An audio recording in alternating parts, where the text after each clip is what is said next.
ಕೋಮುವಾದಿ ಹೇಳಿಕೆಗಳ ವಿರುದ್ಧ ಮದ್ರಾಸ್ ಹೈಕೋರ್ಟ್ ಮೆಟ್ಟಿಲೇರಿದಂತಹ ತಮಿಳುನಾಡು ಕಾಂಗ್ರೆಸ್.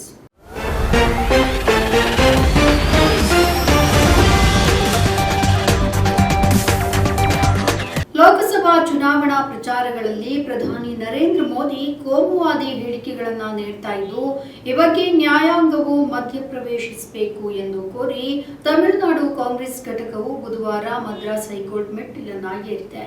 ಮೋದಿಯ ಭಾಷಣಗಳು ಕೇವಲ ಪ್ರಚೋದನಕಾರಿಯಾಗಿಲ್ಲ, ಬದಲಿಗೆ ನಿಂದನಾತ್ಮಕವಾಗಿದ್ದು, ನಿರ್ದಿಷ್ಟವಾಗಿ ಮುಸ್ಲಿಂ ಸಮುದಾಯ ಹಾಗೆ ಕಾಂಗ್ರೆಸ್ ಪಕ್ಷವನ್ನ ಗುರಿಯಾಗಿಸಿಕೊಂಡಿದೆ ಅಂತ ಅರ್ಜಿಯಲ್ಲಿ ಆರೋಪಿಸಿದ್ದಾರೆ.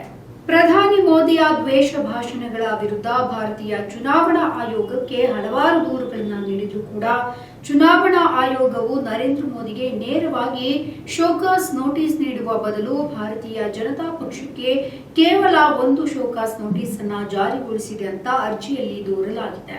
ದ್ವೇಷ ಭಾಷಣಗಳ ಏಕೈಕ ಅಪರಾಧಿ ಪ್ರಧಾನಿ ಮೋದಿಯೇ ಆಗಿದ್ದಾರೆ ಅಂತ ಅರ್ಜಿಯಲ್ಲಿ ಆರೋಪಿಸಲಾಗಿದೆ. ಈ ಪ್ರಚೋದನಕಾರಿ, ನಿಂದನಾತ್ಮಕ ಮತ್ತು ವಿಭಜನಾತ್ಮಕ ಭಾಷಣಗಳಿಗೆ ಮೋದಿಯೊಬ್ಬರೇ ಖುದ್ದು ಜವಾಬ್ದಾರರಾಗಿದ್ದಾರೆ. ಭಾರತೀಯ ಚುನಾವಣಾ ಆಯೋಗದ ಮೃದು ಧೋರಣೆಯು ಜನರಿಗೆ ತಪ್ಪು ಸಂದೇಶವನ್ನ ರವಾನಿಸುತ್ತೆ ಮತ್ತು ನಮ್ಮ ದೇಶದ ಒಟ್ಟಾರೆ ಚುನಾವಣಾ ಪ್ರಕ್ರಿಯೆಯ ಸಮಗ್ರತೆಯನ್ನ ಹೂತು ಹಾಕುತ್ತೆ ಅಂತ ಅರ್ಜಿಯಲ್ಲಿ ಪ್ರತಿಪಾದಿಸಲಾಗಿದೆ.